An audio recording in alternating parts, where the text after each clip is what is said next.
Good day, church. It's Nikki and Sfeso here.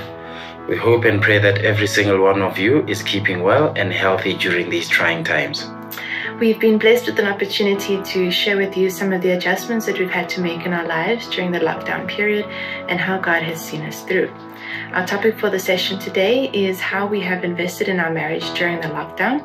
And we would like to make reference to Ephesians chapter 5, verses 22 to 33, which talks about wives submitting themselves to their husbands as the church submits to Christ, and likewise husbands should love their wives just as Christ loved the church. And although the scripture gives us a holistic approach to marriage, we would like to drill down a bit into some specific things that we have done to invest in our marriage during the lockdown period, which fits into the scripture that we have made reference to. We had a long list of things we wanted to share. However, we decided to exercise our Baptist right by summarizing it down to 3 main points. The first point being working from home.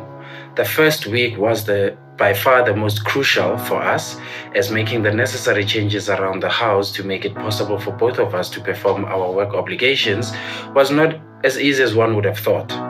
We spent time planning and changing things around and making sure that both of us get that comfortable space that would allow the new normal in our lives. We have enjoyed working together, even though we work for different companies and do different jobs. This gave us the opportunity to understand each other's day-to-day tasks and frustrations, and as a result, the chance to support each other as we go along, as opposed to waiting till the end of the day to share our day's experiences. With all the challenges that happened, we comfort each other and pull closer together to make things work for us, as verse 31 states in the scripture we made reference to. And our second point is about reflection. We basically were reassessing what is important in life and in our marriage, as well as dreaming together, planning for the future, praying for each other and our family, and basically we found ourselves realigning our priorities. We had some time to do that while many of the other distractions have been limited during lockdown and our lives became a little less busy.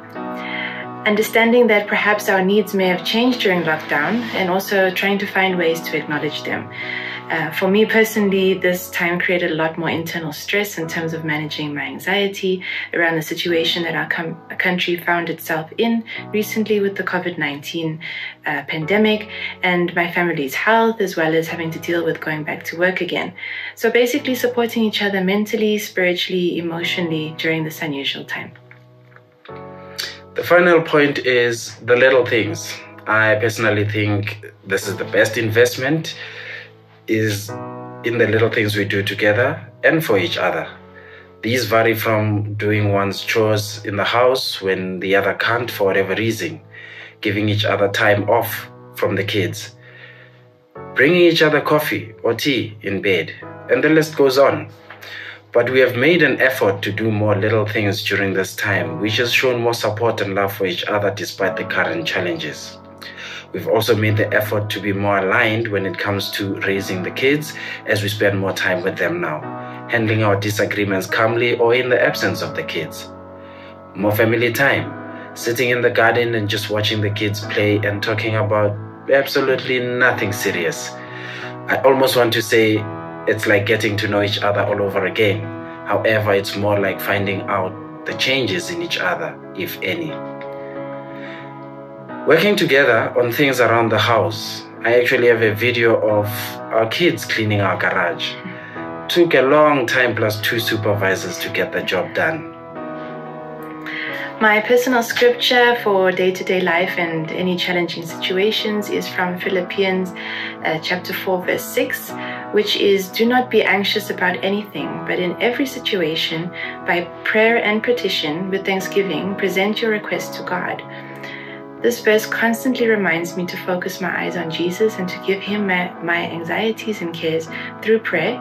And sometimes in the chaos of life, I tend to stress about the situations that come up. And this verse really grounds me and reminds me not to do things in my own strength, but to rely on God. One scripture verse I've held on to since the day I committed my life to God is Jeremiah 29 verse 11. "For I know the plans I have for you, declares the Lord, plans to prosper you and not to harm you, plans to give you a hope and a future." That verse has given me the comfort needed in trying times and joyful times. In closure, we would like to read the verse in the Bible that we both hold on to in light of the topic today. The verse is Mark 10, verse 7 to 9. For this reason, a man will leave his father and mother and be united to his wife, and the two will become one flesh. So they are no longer two, but one flesh.